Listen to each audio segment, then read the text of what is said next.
Selamat pagi, Shalom. Selamat Natal untuk kita semua. Kiranya Tuhan Yesus selalu memberkati kita, damai sejahtera dan sukacita Natal itu ada bagi setiap kita. Amin. Pesan firman Tuhan pada pagi ini, saya tema PGI, ya, yaitu Allah hadir menyelamatkan keluarga. Ya, tema Natal dari PGI, Allah hadir menyelamatkan keluarga.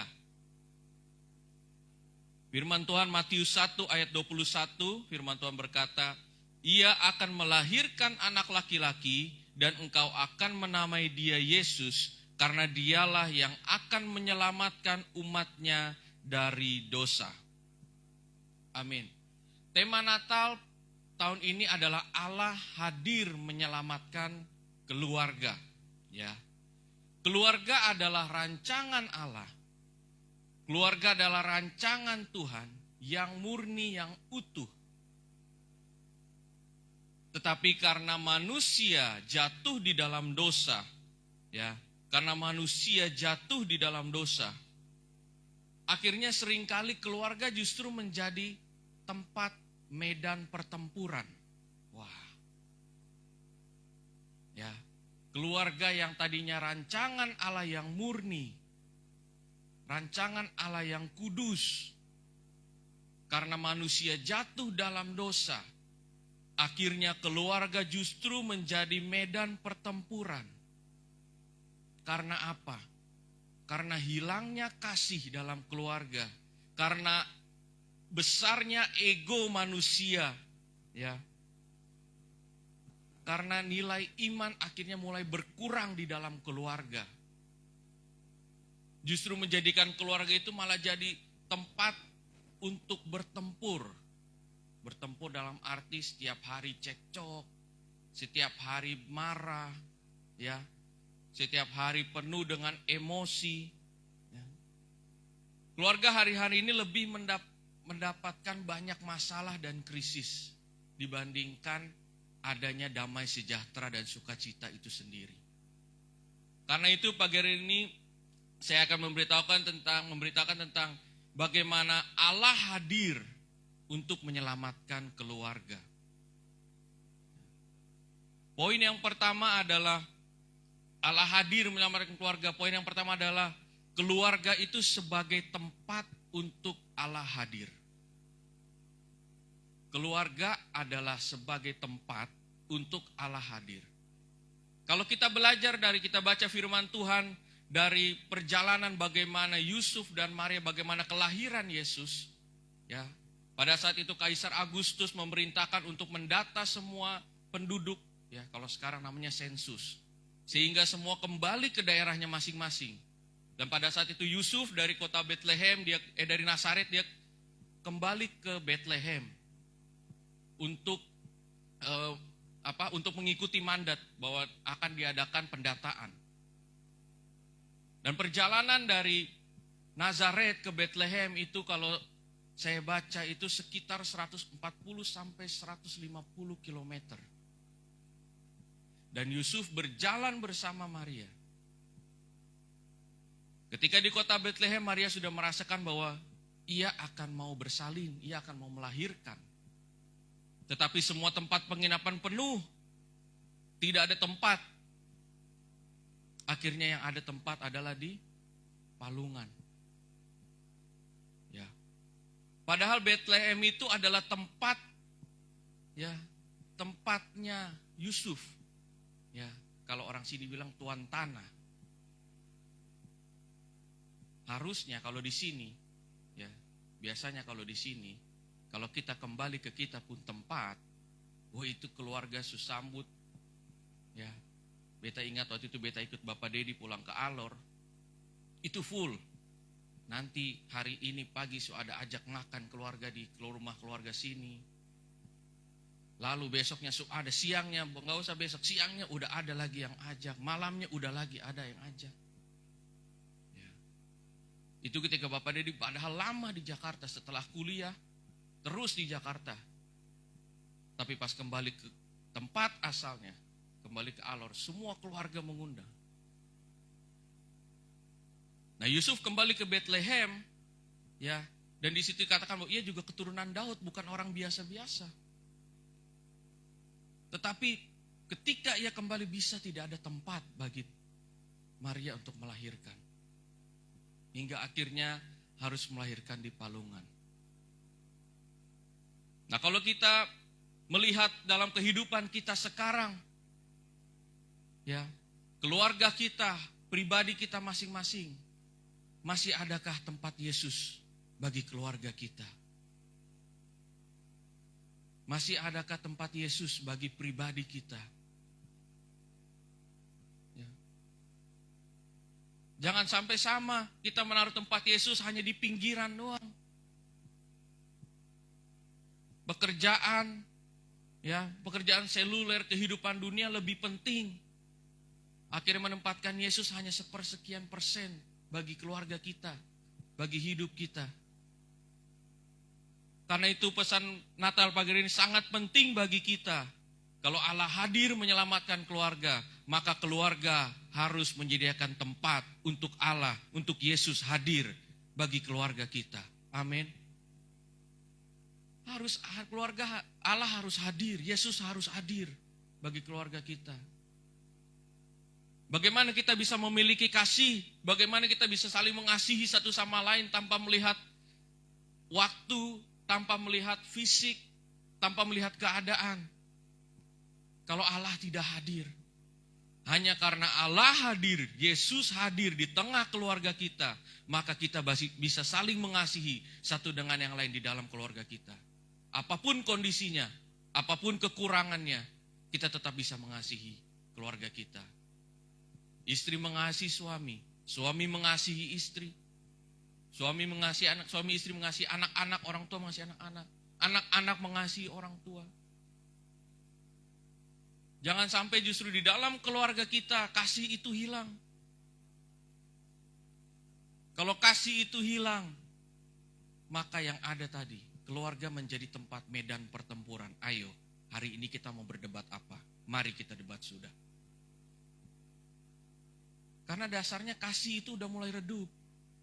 Karena itu pesan Natal kita pagi hari ini, Allah hadir untuk menyelamatkan keluarga. Harus ada pemulihan bagi keluarga kita. Amin. Di dalam keluarga harus ada pemulihan. Orang tua, suami, istri harus ada pemulihan. Anak-anak, orang tua harus ada pemulihan. Karena ada juga orang sekarang yang anak-anak justru mengatakan, saya sangat benci dengan orang tua saya.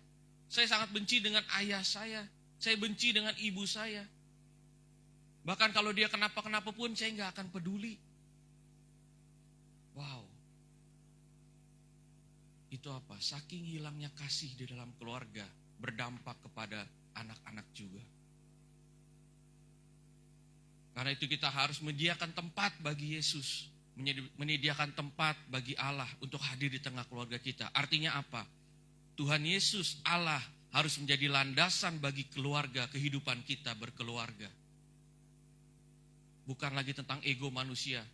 Bukan lagi tentang, oh beta paling benar. Oh beta paling jabatannya lebih tinggi. Beta punya harga diri masih lebih tinggi. Ya, bukan tentang itu. Tetapi semuanya tentang Allah. Tentang Yesus di tengah keluarga. Ya. Dialah yang membuat kita keluarga saling mengasihi satu sama yang lain. Kasih itu tetap ada. Dan kasih mula-mula itu sampai selama-lamanya tetap ada di dalam keluarga kita. Amin. Jadi kita harus penting bahwa keluarga itu sebagai tempat Allah hadir. Nanti jadi introspeksi masing-masing pribadi. Apakah keluarga kita Allah sudah hadir lebih banyak dibanding dengan hal-hal yang lain, hal-hal dunia? Itu menjadi introspeksi kita masing-masing. Ya, jangan kalah sama ego dunia. Kalau ego dunia menawarkan tentang harga diri lebih penting. Ya, tetapi kalau kasih Allah mengajar bahwa kita melayani itu lebih penting. Bukan merasa ego yang paling tinggi, siapa yang paling benar. Tetapi kita bisa saling mengasihi, kita bisa saling melayani sebagai satu keluarga. Itu sangat penting. Unit terkecilnya itu dari keluarga kita. Ya. Yang menentukan masa depan anak kita itu juga keluarga kita, orang tua. Karena itu kiranya setiap keluarga harus ada tempat Allah untuk hadir. Bangun mesbah keluarga. Harus ada mesbah keluarga, walaupun sibuk, walaupun capek. Harus ada orang tua ajak anaknya berdoa, suami ajak istrinya berdoa, istri ajak suaminya berdoa. Ya. Beta pribadi dengan Ria, kita sama-sama seperti itu juga. Ya, ada satu kali Beta sedang, kalau nggak salah nonton film atau sedang main game di HP malam. Ria bilang, cepat sudah, ayo doa dulu. Beta ngantuk. Beta bilang, sabar sebentar. Beta baru bilang sabar sebentar, Ria mulai doa. Sudah, Beta mau buat apa? Ria mulai doa duluan. Baca doa, bilang sebentar HP. Oh iya, ikut doa. Ya. Keluarga harus seperti itu. Suami mengingatkan istri, istri mengingatkan suami. Ya. Kalau masih tunggu-tunggu, mulai doa langsung angkat pujian. Nanti dengan sendirinya Roh Kudus yang menuntun untuk melepaskan yang kegiatan-kegiatan yang lagi dilakukan. Ya. Jadi dalam keluarga harus macam keluarga, anak-anak harus mulai dididik, harus tanamkan nilai Roh Kudus, nilai rohani kepada anak-anak sejak dini. Ya. Jadi keluarga itu adalah tempat Allah untuk hadir, unit terkecil kita, ya, di mana 2-3 orang berkumpul di dalam nama Tuhan, maka Tuhan hadir. Disitulah peran kita sebagai keluarga untuk menyediakan tempat bagi Allah untuk hadir. Itu poin yang pertama. Poin yang kedua, ya, Allah hadir menyelamatkan manusia. Ketika keluarga menyediakan tempat untuk Allah hadir, maka ada pemulihan bagi keluarga kita. Ya. Ada pemulihan bagi keluarga kita. Keluarga saat-saat ini tidak harus tentang dosa yang besar, dosa yang betul-betul besar, enggak. Seringkali melalui sikap, perlakuan, itu justru yang menyebabkan bahwa keluarga itu akhirnya bisa menjadi medan tempur tadi itu. Ya. Contohnya apa? Contohnya keluarga lebih sibuk dengan urusan pribadi, ya, sehingga mengabaikan kebutuhan-kebutuhan emosional dalam keluarga. Perhatian, kasih sayang, komunikasi. Ya. Akhirnya mulai redup. Karena apa? Karena terlalu sibuk urus diri sendiri. Kerja capek, sonde bicara, sonde omong, sonde becet, pulang main HP. Akhirnya hilang komunikasi. Akhirnya hilang perhatian. Akhirnya hilang kasih sayang. Ya. Itu harus ada pemulihan. Karena komunikasi sikap kita itu penting. Keluarga itu butuh emosional. Ya, enggak cuma butuh nafkah butuh. Tetapi enggak semuanya, enggak selalu tentang nafkah. Enggak selalu tentang materi. Ya. Mungkin kita suami-suami pulang udah capek. Ya, udah capek, kantor banyak kerjaan, pusing, stres lagi. Ya. Pulang pikir, beta mau santai. Nah, kalau laki-laki ini santainya dengan diri sendiri. Entah main HP kah, entah nonton kah, entah melakukan dia hobi kah. Tetapi akhirnya dia melupakan bahwa ada istri, anak yang dia tinggal dari pagi sampai sore menunggu dia pulang. Nah, suami-suami harus tanya bagaimana hari ini, tanya ke istrinya. Anak-anak bagaimana sekolahnya, tanya. Jangan kita ditunggu dari pagi sampai siang sama kita menunggu kedatangan Tuhan. Pas pulang cuek sah. Ya. Kadang-kadang gak perlu dosa besar. Sikap-sikap seperti ini mempengaruhi. Akhirnya keluarga jadi cekcok. Jadi medan tempur itu. Karena komunikasi mulai berkurang. Karena kebutuhan emosional masing-masing suami, istri, anak mulai berkurang. Ya. Selain itu adalah seringkali kita menyimpan amarah, menyimpan kesalahan, menyimpan dendam. Udah gak diajak ngobrol, kita simpan dia sifat jelek, ya, gak ada keterbukaan. itu sama kayak nunggu bom waktu. Kapan dia meledak, hancur sudah satu rumah. Ya. Jadi itu penting sikap kita, jangan menyimpan kesalahan, jangan menyimpan dendam. Kalau marah boleh, tapi sebelum matahari terbenam harus diselesaikan. Udah harus dibicarakan. Ya, harus ada pemulihan. Yang berikut adalah keangkuhan egoisme, sering merasa diri paling benar, nggak mau kalah. Ya, itu sifat manusiawi. Ego tinggi. Kalau berdebat, pokoknya kalau kasih tahu, beta paling benar. Sudah dikasih tahu marah balik. Satu omong bicara nada tinggi, satu nada makin tinggi. Ya. Ini dasar dari sikap egoisme yang tinggi, merasa diri benar. Udah merasa diri benar, nggak mau kalah, lebih bahaya lagi menyalahkan lagi. Akhirnya apa? Perang, medan tempur kembali terjadi. Karena itu dalam keluarga itu sikap-sikap seperti ini harus kita benahi, harus kita introspeksi kembali, harus ada pemulihan. Sekali lagi nggak harus masalah yang dosa besar. Kadang sikap-sikap seperti ini ya cenderung terlihat seperti sepele tapi berdampak besar bagi keluarga. Sadar nggak sadar, akhirnya setiap kali udah komunikasi kurang, sekalinya komunikasi berdebat.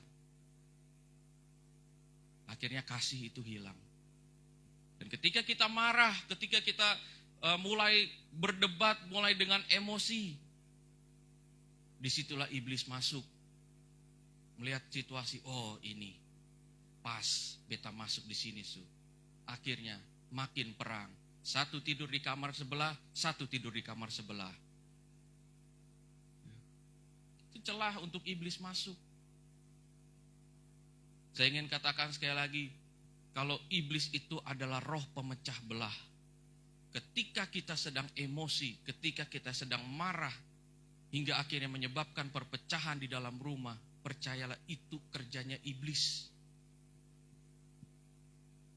Karena Allah itu adalah Allah yang penuh kasih.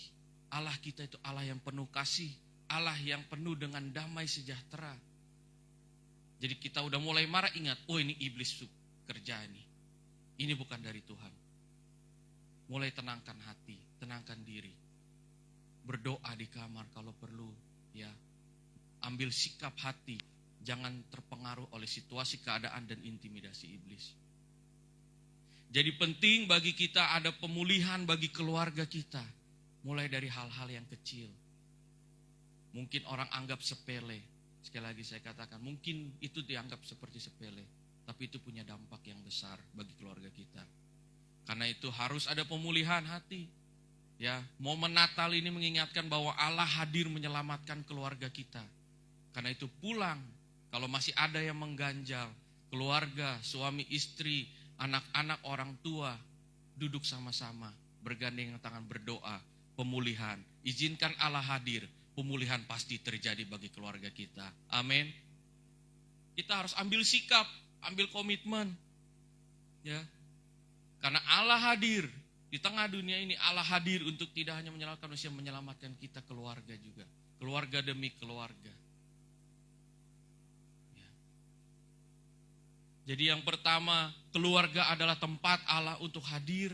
Yang kedua, pemulihan terjadi ya di keluarga kita. Dan yang ketiga, yang terakhir, keluarga kita, keluarga menjadi berkat. Artinya apa?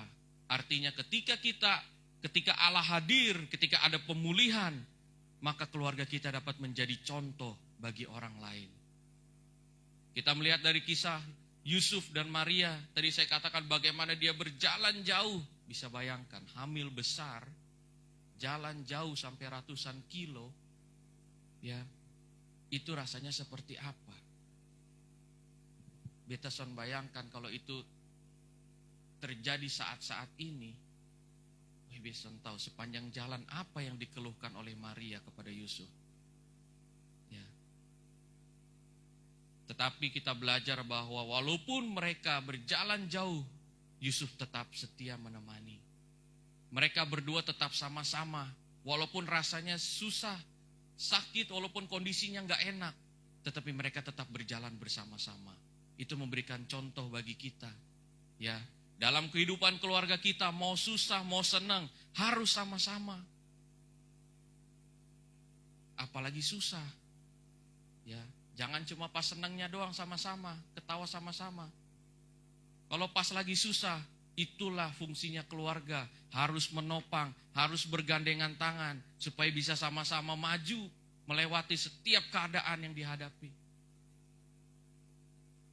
Justru udah keadaan susah, jalan sendiri-sendiri, udah berat, makin berat. Jadi perlu bagi keluarga kita, ya, kita harus bergandengan tangan bersama-sama. Ketika kita keluarga kita ada pemulihan, ketika Allah hadir bagi keluarga kita, maka percayalah orang akan melihat bahwa keluarga ini adalah menjadi contoh untuk memuliakan nama Tuhan. Amin. Jadi pesan Natal pada pagi hari ini, Allah hadir untuk menyelamatkan keluarga. Mari maknai pesan Natal pagi hari ini. Ya, izinkan Allah, tempatkan Allah untuk hadir di tengah keluarga kita. Kalau kita rasa keluarga kita mulai suam-suam kuku, kehadiran Allah udah mulai paling ke pinggir sekali. Rasanya seperti ada dan tiada. Ya. Mari pemulihan kembali keluarga. Mari ada pemulihan kembali di makna Natal ini. Bangun kembali, sediakan kembali tempat yang paling tinggi untuk Allah hadir di tengah keluarga kita. Jangan sampai keluarga kita cuma jadi tempat rest area. Ya. Suami datang cuma pulang makan terus tidur, ya, hanya tempat istirahat saja. Tetapi lebih dari itu, keluarga itu adalah rumah kita.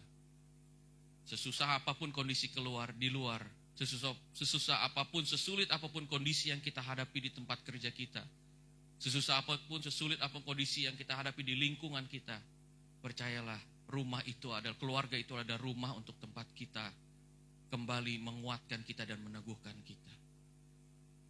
Jadi perlu ada pemulihan bagi keluarga. Izinkan Allah hadir dan percaya keluarga kita akan jadi berkat, jadi contoh bagi banyak orang. Amin. Ya.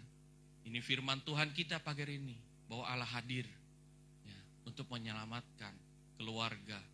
Saya akan tutup dengan pesan bahwa di tahun 2026, ya, untuk tahun 2026 nanti kita akan temanya yaitu Bapak Dedi, more powerful, more ready, more powerful. Artinya makin siap, makin mantap. Beta bingung pertama. Nanti tahun 2026 temanya makin siap, makin mantap. Pertama beta bilang, wih pakai kampanye sah. Nanti kita mau pasang flyer gimana di depan? Makin siap, makin mantap. Wih beju bingung. Pertama beju bingung. Beta apa? Yang benar sah.